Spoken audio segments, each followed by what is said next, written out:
আসসালামু আলাইকুম। সকাল কিংবা বিকালের নাস্তায় আপনারা ট্রাই করতে পারেন আমাদের ঘরে বানানো তেঁতুলের সস। এই যে পাকোড়া দিয়ে খাচ্ছি। খাবা? খাও খাও।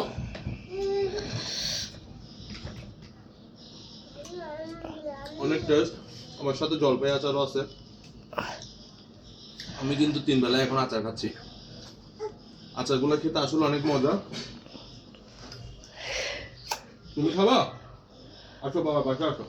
বাবা কেমন হচ্ছে ভিডিও করতেছো তোমার মা? গরম গরম খাও, খাও দিয়ে খাও। মজা আছে? মজা আছে দিকে বলো, ওই ক্যাপের দিকে। মজা আছে? গরম তো হ্যাঁ। তুমি একটু খাবা? তুমি একটু খাবা? একটু সস খাও তুমি, তোমার মা বানানো সস। সস সস, তুমি একটু সস খাও। এটা হচ্ছে হোমমেড তেঁতুলের সস। আপনারা সসের মধ্যে জানেন কত রকমের ভেজাল ইউজ করেন। এটা তেঁতুল দিয়ে বানানো, কোনো কেমিক্যাল ইউজ করা না, ঘরে বানানো সস।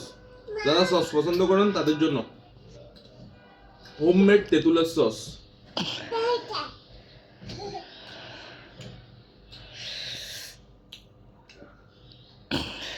গরম সিঙ্গারা, সমোসা, পেঁয়াজু, পাকুড়া, যে কোনো কিছু দিয়ে গিয়ে আমাদের হোমমেড সস ট্রাই করতে পারেন।